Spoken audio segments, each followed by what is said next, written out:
Welcome to Season 3 of the Climate Conscious Podcast.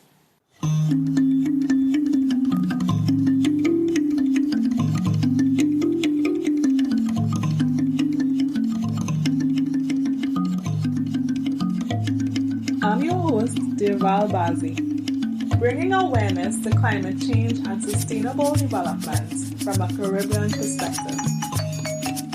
Connecting you to sustainability solutions as we move from awareness to action.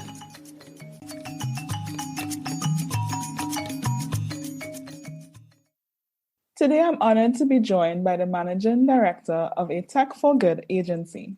He leads a world-class team of developers, designers, and project managers that build software that makes a positive difference to people's lives. Recently, his team launched the Ignite program, a new initiative to boost sustainable living using the latest app technology, new research, hackathons, and collaborative events. The program is a purpose-built movement to drive behavioral change and make a difference to the ever-growing waste crisis, support sustainable, low-carbon living, and enhance environmental protection. I am delighted to welcome to the Climate Conscious Podcast, Mr. Rich Strachan. Hi, Rich. Hi, Devil. How you doing? I am well. How are you? I'm really good, thank you. Really good. Super chuffed to be here. Thank you so much for asking me on. So, Rich, alongside the pandemic, the global community is dealing with the ongoing climate crisis. And depending on where you sit geographically, you may find yourself in a quote-unquote hot zone. And we in the Caribbean are considered to be one of the most vulnerable regions, facing hurricanes, coastal erosion, coral bleaching, and sargassum invasion, just to name a few of the effects. Now, the tagline on your website says, "Sustainability isn't optional, it is vital. Join the movement." So I am sold. I am ready to sign up. Some people are still opting out of sustainability when really we don't have much of a choice. But if we are to keep global temperature rise to below 1.5 degrees and halt the immense loss of biodiversity, if we are to reduce greenhouse gas emissions, deforestation, waste, and pollution, we all need to be rowing in the same direction, or else we are heading nowhere and getting there fast. And since there's no big stick approach to the climate fight, are we just left with moral suasion? Or can we knock people over the head and force them to comply? How do we bring about the desired behavior change? You're absolutely on hitting the nail on the head that, we do need to. The time is now to act, right? We don't have time to kind of waste on this. We've already wasted enough time. So it's really important that we can actually create some positive change around this thing. I think one thing I would slightly disagree with, though, is the fact that there are still there is a very small percentage of people that perhaps are kind of denialists. But one of the things we found through the research we've done is that the vast majority of people, and that's consumers and brands and other people, they do want to be more sustainable. There's a really big issue between intention and action. And there's a big gap there where people, if you talk to anybody really, most of them will say, yeah, I understand sustainability. I want to live a more sustainable life. But when it actually comes to doing it, they don't know how, or they feel like they don't. It's too hard for them to do. So that's a really interesting kind of challenge to sort of overcome. It's good that we've kind of got over that first barrier, which is the acceptance piece, if you like. People accept that they've got to do this thing. It's just how we can then explain to them how to do it. Interestingly, the analogy of beating them over the head to make them do it, unfortunately, that doesn't work. And it's also in itself not a sustainable way of kind of changing people's behavior. It will work in the very short term. Anyone that's got kids will know that, if you can, getting angry with them is effective at stopping them doing something straight away.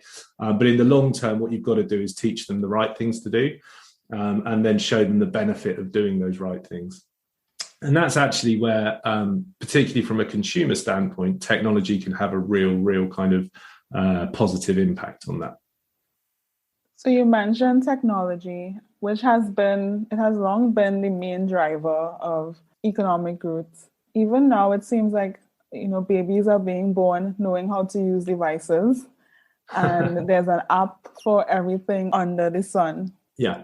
But coming back to the gap between intention and action, is there a role for technology to play in bridging that gap?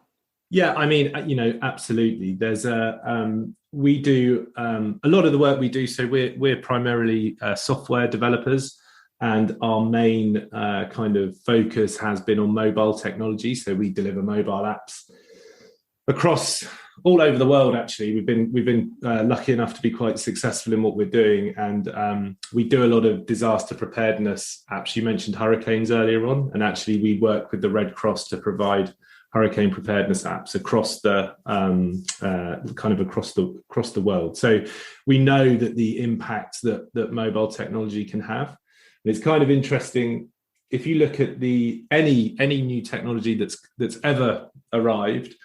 The really big impactful ones have a massive impact on the way that humans behave and the way that they live their lives.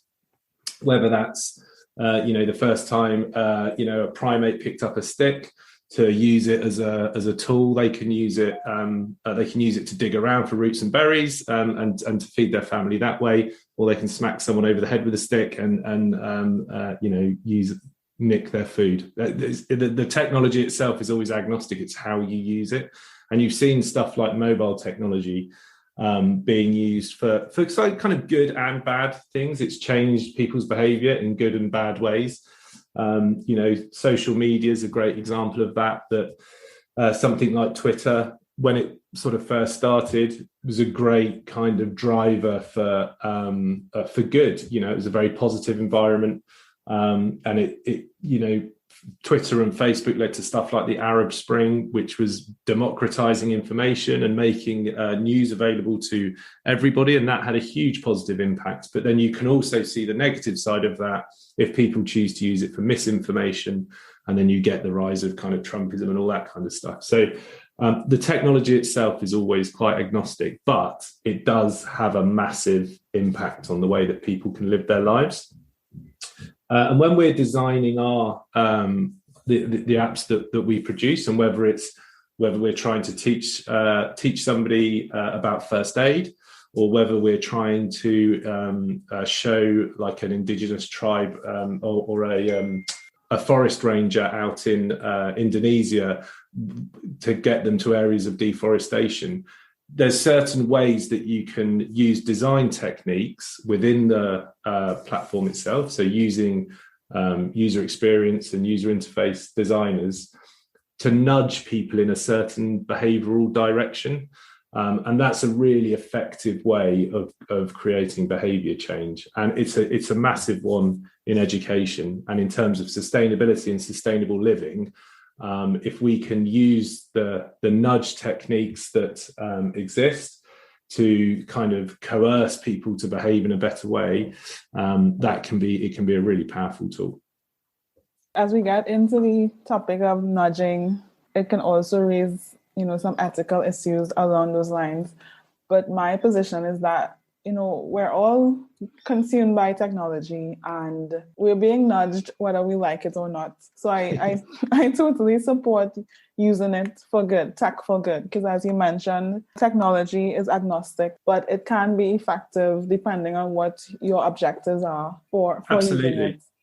Yeah, it's a really interesting, the kind of the ethical point on it is really, really fascinating. And it's something we talk about sort of all the time. So you have there's various nudge technique. Gamification's a really interesting one, and that's one that most people are kind of sort of familiar with. And that's where you're rewarding points, or you have a streak, or you you gamify an experience in some way to make you want to keep coming back to that thing and using it again and again.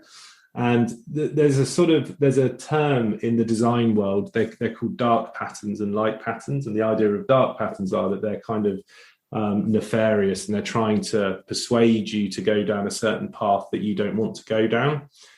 If you've ever tried to unsubscribe from an email, you may have been subjected to some of those dark patterns where they're trying to constantly persuade you not to do the thing you want to do. But my attitude to that is that if you use that in a positive way, so if you're using that same sort of pattern, if you like, design pattern, but to help you give up smoking or behave more sustainably, surely that's a good thing, right? And you're not really the individual, they've already said that they want to do this thing. So they've engaged with it positively to say, I want to change my behavior. And then if you kind of use these techniques to then help them change, that's, for me, that sits on the right side of the debate. But it is always up for debate. You will get some real purists who will argue against it. Definitely. I think we can probably have an entire episode on the ethical aspects of nudge techniques. Yeah. You mentioned using apps for disaster preparedness and your work with the Red Cross. Can you tell us a bit about how the technology has been used to boost resilience? Yeah, so what the work we do around the disaster preparedness piece is we work with, it was initially with the American Red Cross to work with their disaster preparedness team. And again, it's kind of twofold. Preparedness is a really interesting area because the key facts to it, and this sort of sounds a bit like an oxymoron, is it's all about preparing the unprepared. And I know that sounds a bit weird, but the reason they talk about it like that is because there's a certain, kind of sort of minority who will engage with understanding how to be prepared in terms of disasters. And they're easy to deal with because they understand the problem and they'll get engaged with it. Very similar to climate, actually, but we'll come back to that. But the majority of people are quite unprepared, and they don't really worry about this stuff or care about it. And the only time they actually care about it is when the hurricane hits. And then, unfortunately, it's kind of a bit too late to get them prepared. But you have to sort of work quite hard then to get them ready for the aftermath. So there's a certain sweet spot of time when you can really engage with people that aren't usually prepared for these things. So the way the technology works is it's broken up into kind of two key sections. We've got grey sky and light sky type idea, and in a light sky mode, which is when it's we're fine, everything's cool, it's there's no bad weather knocking around.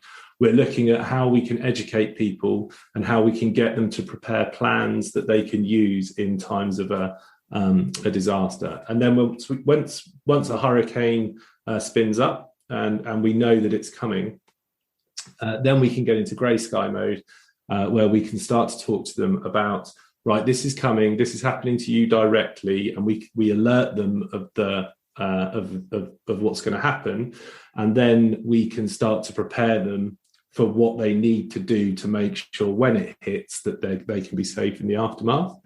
Then you get to the point of the actual hurricane hitting, and then it slightly changes again, and we're looking then at, okay, how can we make sure you're safe now and get you to a Red Cross shelter if we need to get you to a shelter, or how you can make sure that your loved ones are know that you're either safe or conversely that you're not safe and that you need assistance. So it's very much a kind of broad brush piece.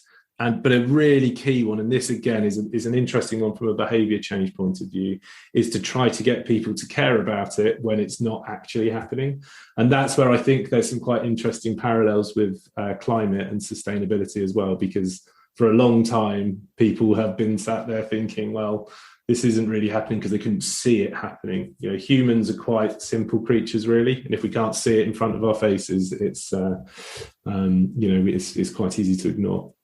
For a long time, climate change has been a far off event, but now we're seeing that we are actually living through it. We're Absolutely, actually seeing the effects right on our doorsteps, and particularly here in the Caribbean, where we are exposed to not only more very frequent hurricanes, but also more intense.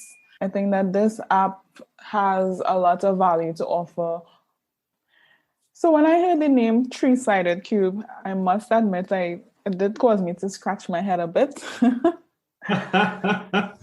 So can you tell me a bit about the background of Three-Sided Cube and some of the work or some of the projects that you have implemented? Absolutely. So we were originally set up 12 years. It's getting on for 12 years now, actually, crikey. And we were originally a web design agency.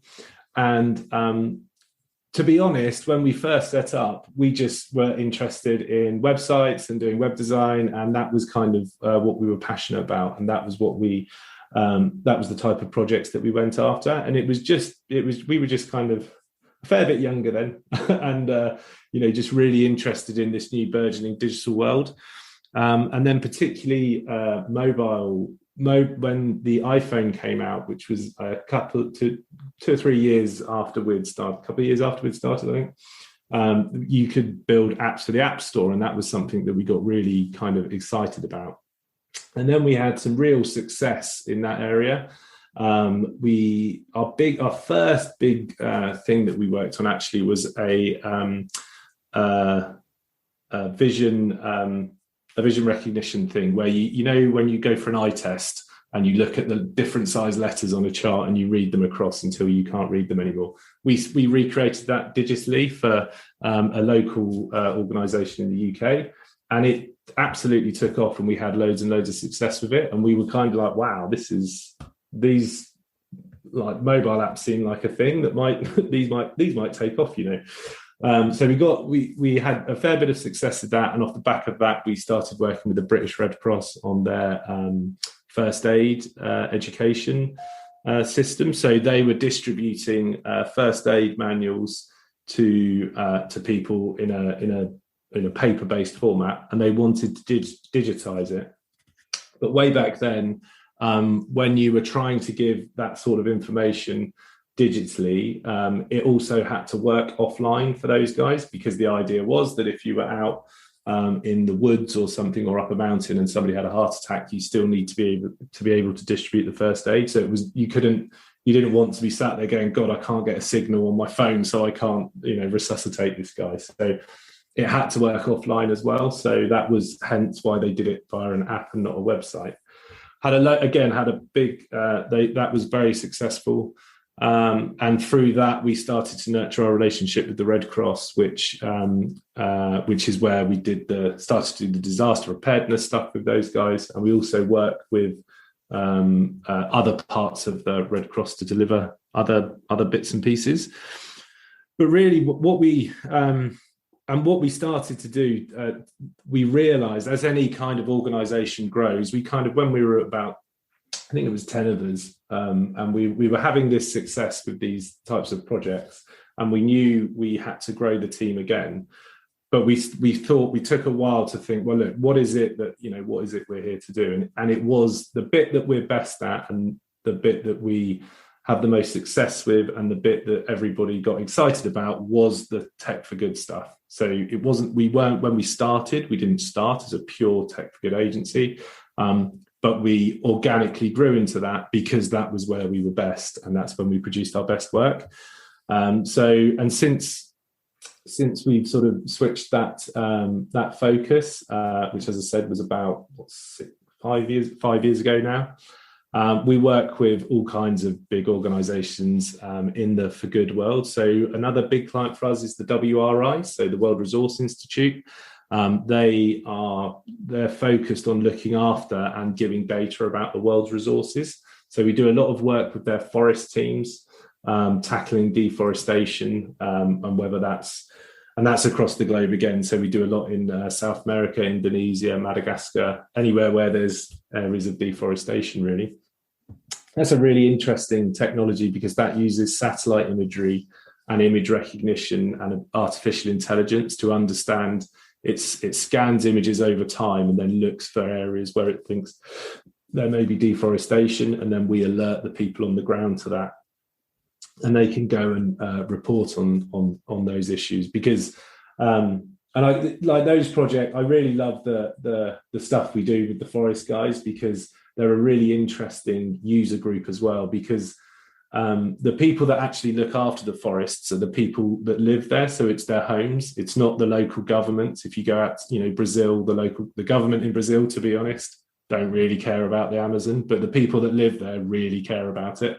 And they're the ones that are looking out for it. And by providing them with the technology that we do, so, these are guys that live in the forests, and they don't have access to all the same tools that the big corporates have that are going and hacking and slashing down the Amazon. But we can give them that. We can kind of sort of level the playing field a bit by giving them access to this technology, which is actually satellite imagery, artificial intelligence, big data, GPS, all of that stuff. They then have that power in their hand that they can go and help solve the problem. So that's kind of, that's something that I really, that's a really good use of technology, if you like, to be able to give people who try and redress the balance of power a little bit, that's a great thing that tech gives people, really.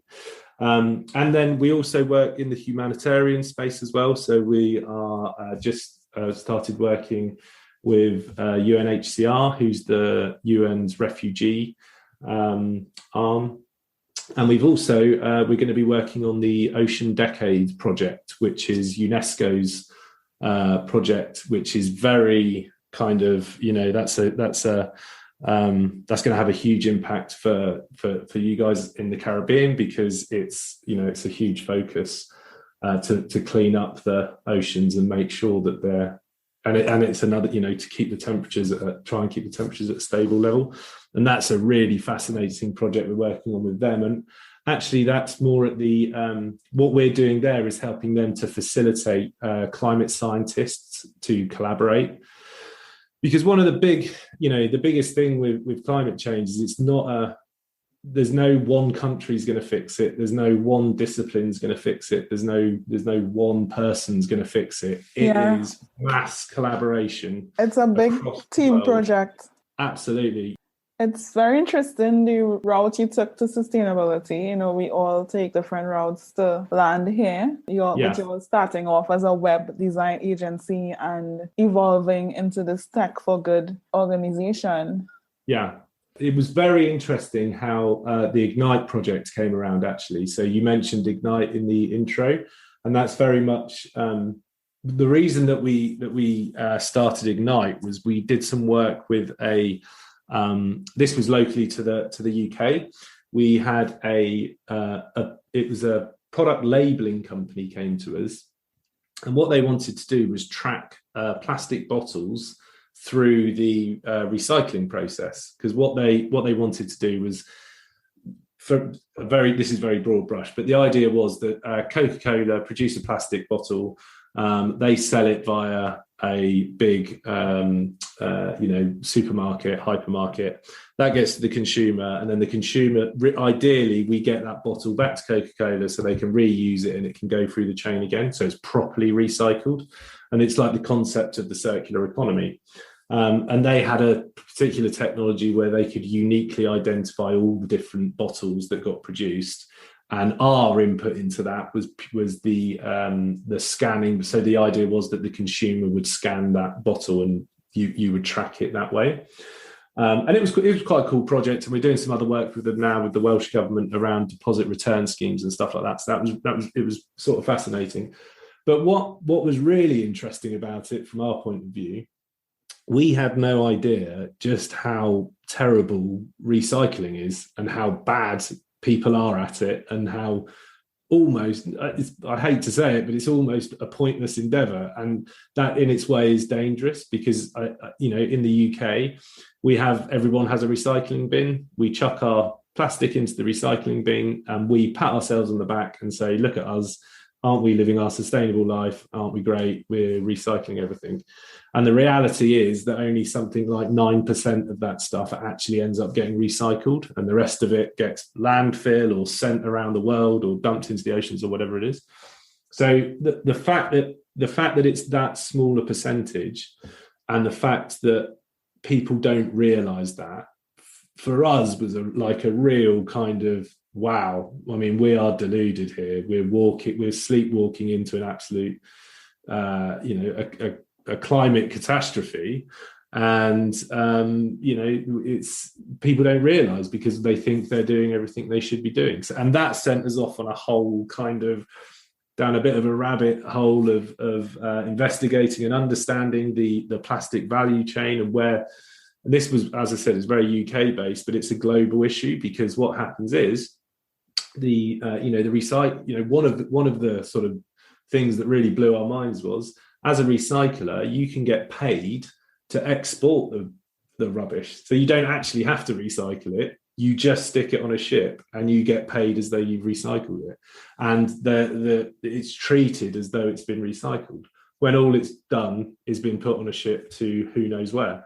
And we do know where. It's to, Africa or wherever it is, to get dumped in landfill there. And that's just crazy to then think you've ticked the recycling box to do that. So what's really clear from that work we did was that you have to have, it's that thing I said earlier on, you've got to have a collaborative approach to this. You need government to be working with consumers, with brands, with with local councils, you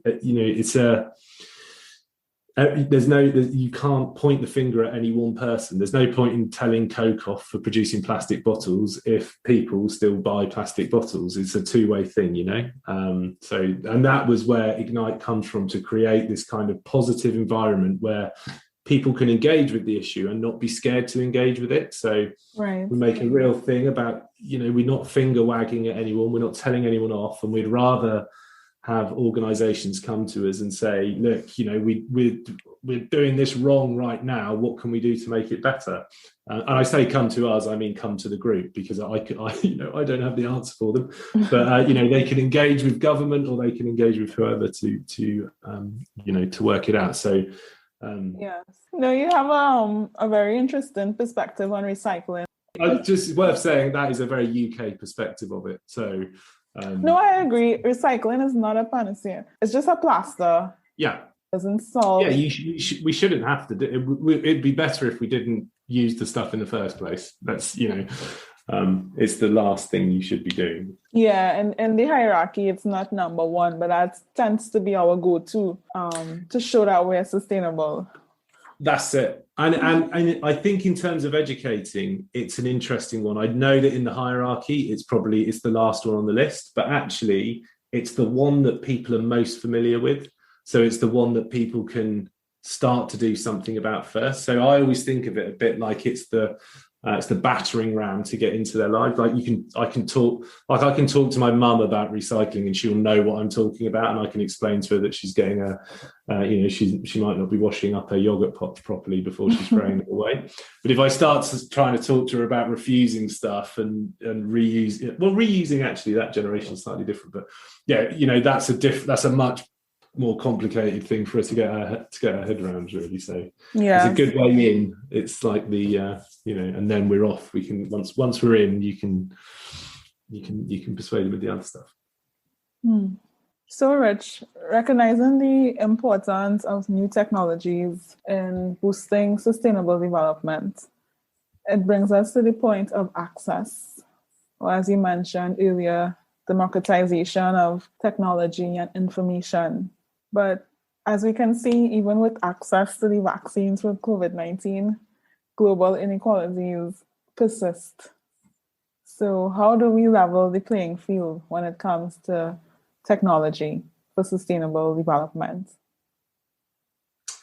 So yeah, I mean, that's a big question. I mean, I think in terms of consumer technology, actually the sharp end of it, if you like, getting a mobile phone into people's hands, that's particularly on the Android platform, that's pretty. It's a lot more. I think a lot more people have access than people realise. Not to say that everybody has it by any stretch of the imagination, and to make sure that everybody does have it, that is the kind of thing that does require legislation to ensure, internet access for everybody, for instance, is becoming internet access really these days. Actually, I think is a bit like you should think about water for people. It's almost becoming a basic human right. Certainly that you lose access to half the world if you can't get online, rightly or wrongly. Whether that's a good or a bad thing is difficult to say, but you certainly can't. There's so much that is available, that to not have access to it is kind of you are cutting people out of the loop. So that needs definite sort of legislation and regulation to give kind of free access to all. And it shouldn't. The trouble is, if they don't do it, if the legislators don't do it, Facebook will, and then Mark Zuckerberg is in charge of it all, and that doesn't sit that well with me, to be honest. So it really is down to government and individual governments. If they want to be relevant and they want to, if they believe that they should be the guys that are in charge, then that is something that they need to get ahead of the game on, because the big tech giants they're already trying to do it. Google are trying to do it, and Facebook are trying to do it.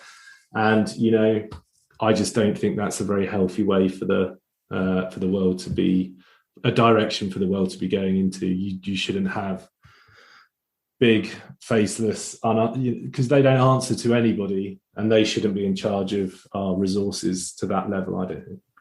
They're widely unregulated. Yeah, absolutely.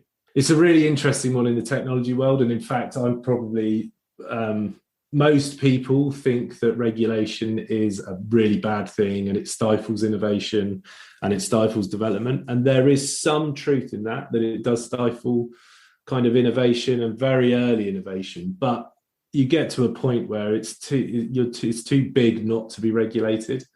At the end of the day, the internet is too big a thing not to have regulation involved with it. It's too powerful a thing to hold over people's lives. And it's wrong that it's too mature a market now. It needs to have some kind of regulation. If you look at unregulated things, look at the world of finance. That's supposedly regulated, and it causes absolute chaos every 5 years because they work their way around it. So it needs a tighter steer on it. But that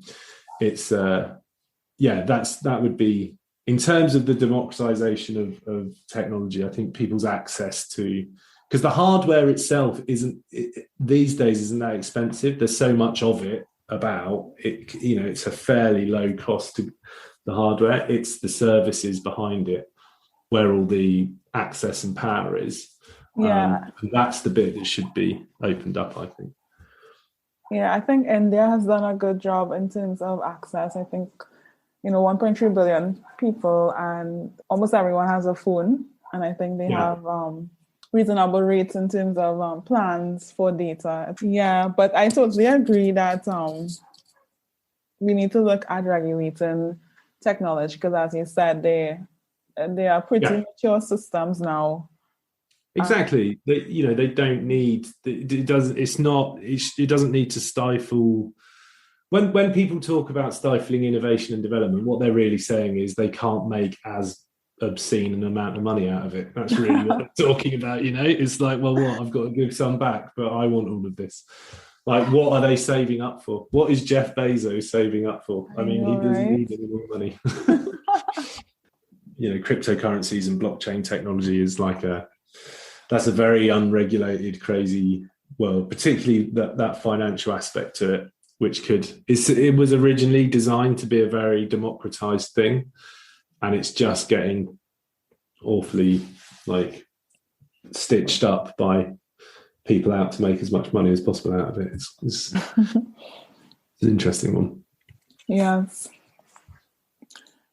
So I think when persons hear the term sustainability, they feel like they are being asked to sacrifice, and sometimes there's a negative connotation to it, not recognizing the way that sustainable systems can really add value in financial, ecological, and social capital, and also increase equality. Achieving sustainable development goals will create a better world for all, better businesses, and healthier communities. I mean, there's also the argument of a post-growth society, but I think that's a discussion for another podcast. And I'm glad that we were able to highlight the pivotal role technology can play and is playing in disrupting and transforming our systems for energy, transport, agriculture, waste, and of course, climate action. And to quote you, Rich, technology and apps are hugely powerful tools that change the way people behave. We need to harness this power to nudge behavior towards greener choices. So, where can listeners connect with you and the work of Three-Sided Cube? So obviously you can visit the website, threesidedcube.com. I'm on Twitter. I'm just at Rich Strachan on there, and you can hear me talk about all kinds of different things, bit of cricket, bit of environmental stuff, bit of technology stuff on there. So that's I'm available there as well. And obviously we've got the Ignite program as well, which is ignite.threesidedcube.com. So if anyone's interested in engaging with that community as well, you are more than welcome. Thank you for listening to the Climate Conscious Podcast. If you haven't already, please subscribe and connect with us on Instagram, Facebook, and Twitter at The Climate Conscious.